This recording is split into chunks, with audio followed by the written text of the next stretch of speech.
Voltamos com a entrevista do dia com Denise Campos de Toledo. Eu converso agora com Cláudio Luttenberg, que é presidente da Confederação Israelita do Brasil. Vamos falar sobre a guerra entre Israel e Hamas. Cláudio, boa noite. Boa noite, Denise. É um prazer estar aqui com você. Bom, eu que agradeço, o senhor que é médico, feliz dia do médico. Muito obrigado. Vamos falar de uma notícia triste, de toda essa situação de conflito que tem trazido angústia no mundo todo. O mundo ficou chocado com o ataque do Hamas a Israel, só que depois nós tivemos aí um início de uma guerra de narrativas, de informações. Acho que um dos pontos aí mais polêmicos foi o bombardeio ao hospital ontem em Gaza. E eu queria saber como é que o senhor vê essa situação, não é? Porque houve uma contra-reação imediata dos países árabes, suspenderam a reunião que teriam com Biden, que em princípio teria uma missão diplomática, e no final a visita dele a Israel piorou essa percepção. Então, como é que se lida com essa situação? Tem uma situação efetiva de guerra e uma situação de guerra de narrativas também. Primeiro que é muito triste nós estarmos assistindo no momento em que a gente tem acesso a tanto conhecimento, uma crescente, um avanço na questão da tecnologia. Você falou do dia do médico, longevidade, Nós estamos discutindo um cenário de mortes, onde civis estão, na verdade, sendo sacrificados de ambos os lados. Tudo se inicia, e aí não é narrativa, aí é um fato, com a invasão de uma organização terrorista que é o Hamas. Israel tem aí um papel de se defender, o que é legítimo. É claro, passados os primeiros momentos, onde Israel se recupera de algo que era inesperado, aí sim cada um passa a interpretar e colocar as coisas dentro daquilo que você está chamando de guerra de narrativas. O episódio do jornal, por exemplo, do hospital, por exemplo, é um episódio lamentável, porque num primeiro momento atribuem a Israel algo que Israel de fato não fez.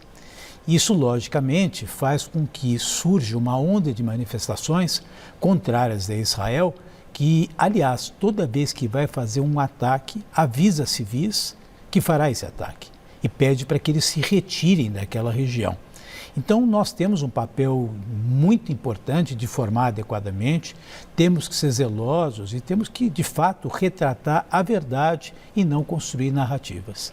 Agora, essa guerra de narrativas não seria uma questão apenas de opinião pública, ela pode motivar outras reações contra Israel, não é? E há uma preocupação com a ampliação do conflito, que possa chegar a outros países, envolver Irã, por exemplo, e aí entra uma preocupação econômica muito grande, mas tem a questão do Hezbollah, que inclusive prometiu uma quarta-feira sangrenta contra Israel, exatamente por causa da situação do hospital, não é? Veja, a questão é que nunca um conflito como esse retrata só uma situação entre dois povos, chamemos assim, os judeus de um lado, os palestinos de um outro. Existe uma condição aqui de geopolítica. A gente sabe que o Hamas é um braço financiado pelo Irã. E o Irã, no fundo, ele se associa a uma série de ditaduras, Visto hoje, a gente até comentava antes, Denise, o Putin virou agora o grande guardião da linguagem da paz, como se ele não tivesse o que tratar lá na Rússia e na Ucrânia, Ele é o grande guardião e ele vai fazer o acordo, vai tentar conversar com a China. Outro exemplo, quer dizer, o Irã, no fundo, ele está associado a regimes ditatoriais. Israel não, Israel é um país democrático. Podemos até ter críticas em relação a Israel, mas não que Israel não seja uma democracia. Existe um desdobramento por conta disso e a gente, logicamente, sabe que isso pode escalar. O Hamas não é a única organização terrorista, o Hezbollah faz algo igual, não na região de Gaza, mas sim na região do Líbano e na região da Síria. Então existe a preocupação que isso possa escalar. Os Estados Unidos são aliados de Israel e eu diria mais, eles ao lado de Israel representam aqueles como nós defendemos as sociedades democráticas. Então isso pode, de fato, ganhar uma dimensão maior. Eu não acho que irá acontecer, mas esse perigo ele está hoje, inclusive com manifestações pelo mundo, limpando, na verdade, ou trazendo à tona uma grande preocupação, que é o antissemitismo, com a linguagem de ódio, que começa com a minoria da comunidade judaica, mas não para na comunidade judaica. E já tinha uma situação embrionária, casos que ocorrem aqui no Brasil, nos Estados Unidos também, manifestações contrárias, independentemente dessa condição de guerra agora, não é? Veja, a questão das manifestações antissemitas, aliás, o antissemitismo, ele tinha uma natureza religiosa, É bom lembrar da Inquisição. Aliás, grande parte da história do Brasil foi criada por judeus conversos que vieram para o nosso país. Dizem que 1/3 daqueles que moram no Nordeste do Brasil tem alguma ascendência judaica. Depois houve um período, a discussão e aí o antissemitismo de natureza racial, e o antissemitismo atual ele vem vestido com a roupa do antisionismo, que é a deslegitimização do Estado de Israel. E aí se casam coisas, né? Inclusive a própria banalização do Holocausto. De novo, né? São características do discurso do Irã, que coloca também o desejo de varrer Israel do mapa e não só isso, nega o próprio Holocausto. Aliás, o Irã faz muito disso, né? Sexismo, né? Imagina alguém sair sem burca, né? No Irã. Então, eu acho que é uma discussão mais ampla, não é uma discussão somente restrita ao conflito local, é uma situação que envolve questões de discurso de ódio. E eu diria mais, quer dizer, o próprio Estatuto do Hamas prevê a destruição do Estado de Israel, prevê a destruição de todo e qualquer judeu em qualquer lugar do mundo e não fica restrito aos judeus. Os cristãos estão incluídos nessa plataforma. Agora Israel está falando em acabar com o Hamas, né? E até o fim, inclusive com ataque por terra. E há uma grande preocupação, não apenas com a morte de civis na faixa de Gaza, mas também dos próprios soldados de Israel, não é? Porque eles vão lidar com uma situação adversa, não é? Pode haver uma estrutura toda. Israel foi pego de surpresa com esse ataque. Ele parecia não estar preparado para isso, embora tenha um sistema de defesa dos melhores do mundo, né? O ataque por terra que ele recebeu, ele não estava preparado para isso, já reconheceu que houve problemas ao se detectar isso.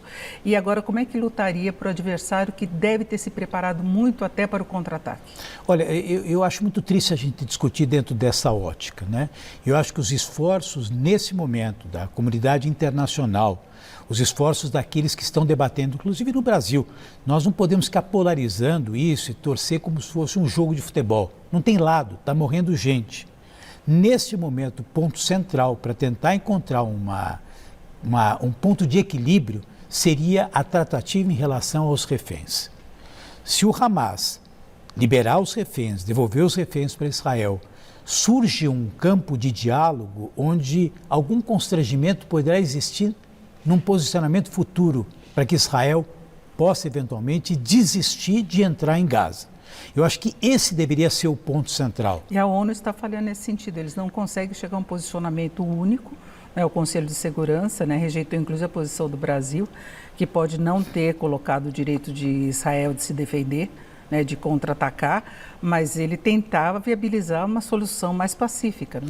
Eu acho que a ONU tenta no seu Conselho de Segurança tirar um consenso, o que não significa que necessariamente ela vai tomar uma atitude. Nós temos aí um braço efetivo que é o Irã. O Irã tem um papel importante, porque o Irã patrocina essa organização terrorista que é o Hamas, né? Diz que não patrocinou diretamente dessa vez, não é verdade. Tiveram reunidos, discutiram, quer dizer, e além de tudo aplaudiu aquilo que ali aconteceu. Uma pressão do Irã sobre o Hamas possivelmente teria uma repercussão no resgate desses reféns. E aí talvez, Denise, até um protagonismo que o Brasil pode ter. O nosso presidente é um homem muito habilidoso no relacionamento, no trato, é um homem que tem uma penetração, uma capacidade de diálogo, eu diria que como poucos líderes do mundo, neste momento e na história mais recente. Talvez o presidente Lula pudesse sim fazer a diferença e ele tem procurado fazer os seus melhores esforços, mas na relação com o Irã, talvez nós tenhamos que ter aí uma pressão um pouco maior. E, de novo, enfatizo o papel que o Brasil poderia ter nessa frente. Eu coloquei essa situação de guerra, de um ataque por terra, por preocupações inclusive com a condição de Israel de sustentar uma guerra de longo prazo. Ele que convocou reservistas em todo o mundo, inclusive brasileiros foram para lá, né, retornaram a Israel para estarem prontos para um combate.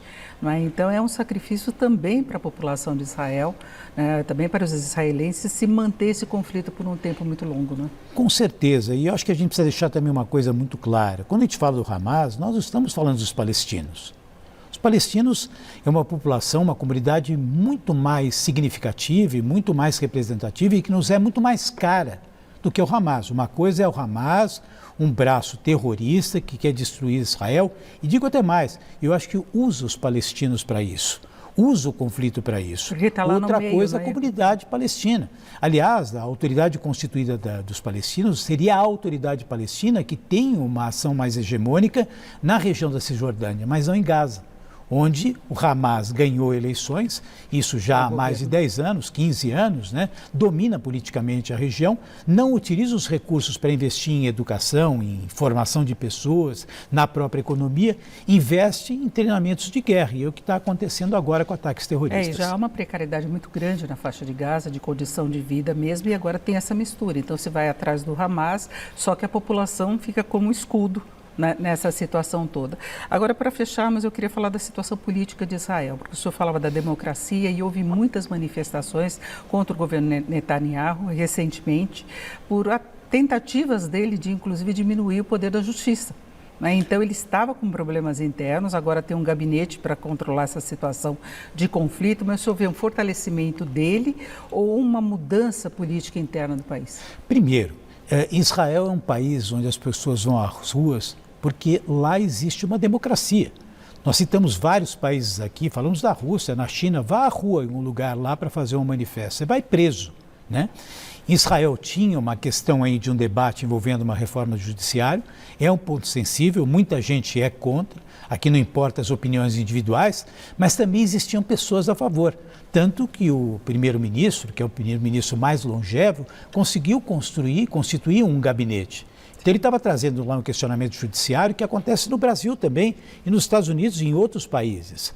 Claro que tinha uma condição de instabilidade política, isso agrava decisões, mas não foi isso que desencadeou. A democracia não foi ela que criou o problema que nós temos hoje. Eu arrisco dizer muito mais que a proximidade de Israel com a Arábia Saudita, os acordos de Abraão, os acordos que estavam acontecendo, eles estavam isolando o Irã. Então, logicamente, o Irã retalha como? Estimulando o Hamas para essas ações terroristas. Doutor Cláudio Lotenberg, eu agradeço muito sua participação, o senhor que é presidente da Confederação Israelita do Brasil. Uma boa noite. Obrigado, Denise, é um prazer estar com você. Com vocês.